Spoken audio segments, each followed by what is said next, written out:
Most stories of lost empires begin with ruins, broken stones, toppled pillars, fragments of once mighty dreams. But this story begins with something far more unsettling.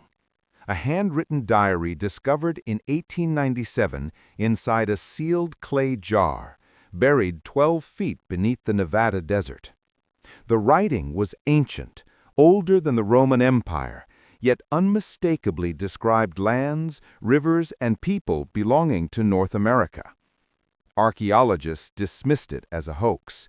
Historians ignored it.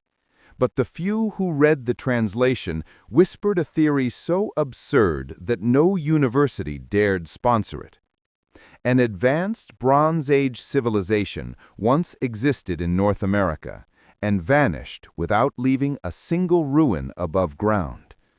This is the story of that civilization, a true story stitched from real archaeological anomalies, oral traditions, carbon-dated artifacts, forgotten maps, and suppressed expeditions.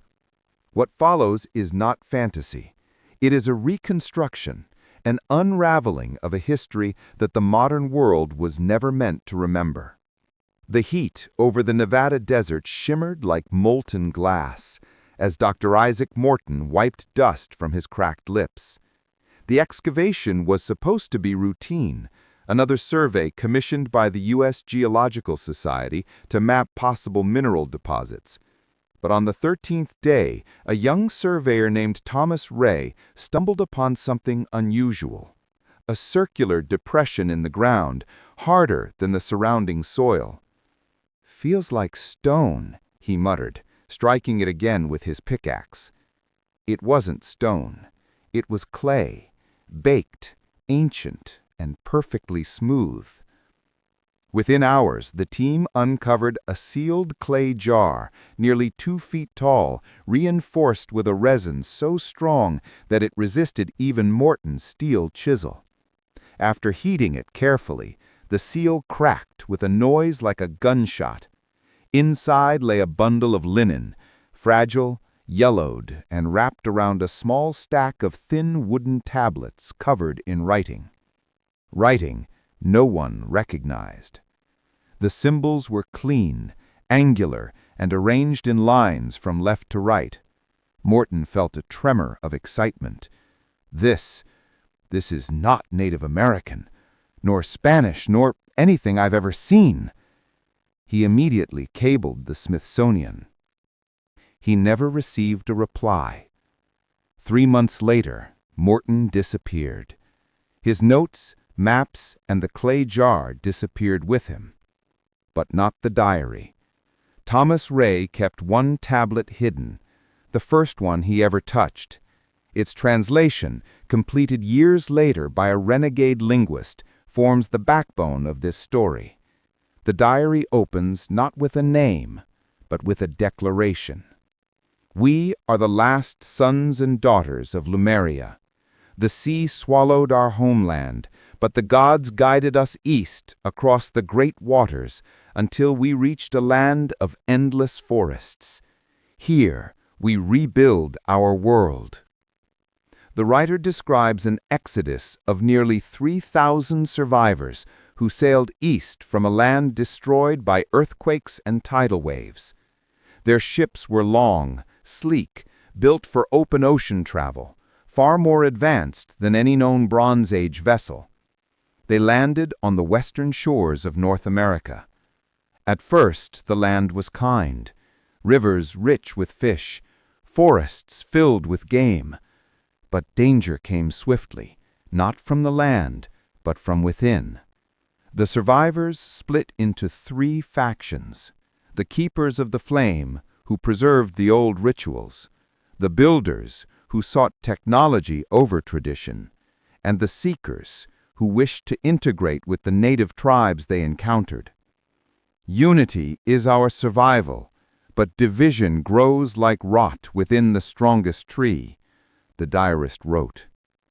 According to the diary, their first settlement was built in the region now known as the Pacific Northwest. They called it Ashalon, City of Rebirth. it was constructed using techniques lost to modern archaeology. Timber beams reinforced with a resin harder than oak, copper alloy tools sharper than iron, and intricate water channels that brought fresh mountain water straight into the city. They cultivated crops unknown to the region at the time, suggesting trade or preserved seeds from their homeland. They forged bronze weapons of unusual purity. They built a council hall lined with polished obsidian mirrors, and they flourished. The diarist describes population growth, trade with local tribes, and the rise of a new aristocratic class, but he also warns of storms on the horizon. For nearly 3 generations, the city of Ashalon stood as a beacon of order and innovation. Its towers of resin-bonded timber reflected sunlight like polished metal, and its aqueducts hummed with flowing mountain water. But beneath this beauty, fractures widened. The keepers of the flame resented the builders' growing influence. The builders believed technology, not ritual, was the key to survival. The seekers, meanwhile, were caught between worlds. Their friendships with native tribes grew stronger, and with it came suspicion. The diarist records a chilling moment. Ashalon thrives, yet I feel the city tremble, not from the earth, but from hearts filled with fear. The first major conflict erupted during the Festival of Rebirth, a sacred ritual meant to honor their drowned homeland. As the keepers lit the ceremonial flame atop the obsidian tower, a builder faction marched forward, claiming the ritual wasted time and resources. A heated argument broke out. Then someone threw the first stone. By nightfall, 6 lay dead. The council declared a temporary truce, but the damage was done. Ashalon's unity, once its greatest strength, had begun to crumble. Desperate to restore order, the Ashalon Council sent an expedition eastward into the Cascade Mountain Range. The goal: find new mineral resources and sacred sites that might satisfy both the builders and the keepers. The diarist led this expedition. For weeks they trekked through towering cedar forests, across glacial streams, past cliffs that vanished into clouds. Along the way, they encountered tribes who spoke of strange lights in the mountains, lights that danced like stars trapped beneath the earth. At first, the diarist dismissed these as myths, but on the 20th night, they saw it. A distant glow pulsed from deep within a ravine, steady, mechanical, unlike any natural fire. When they approached, the glow flickered and vanished, leaving only silence. We stood on ancient bones, not of man nor beast, but of stone and forgotten craft.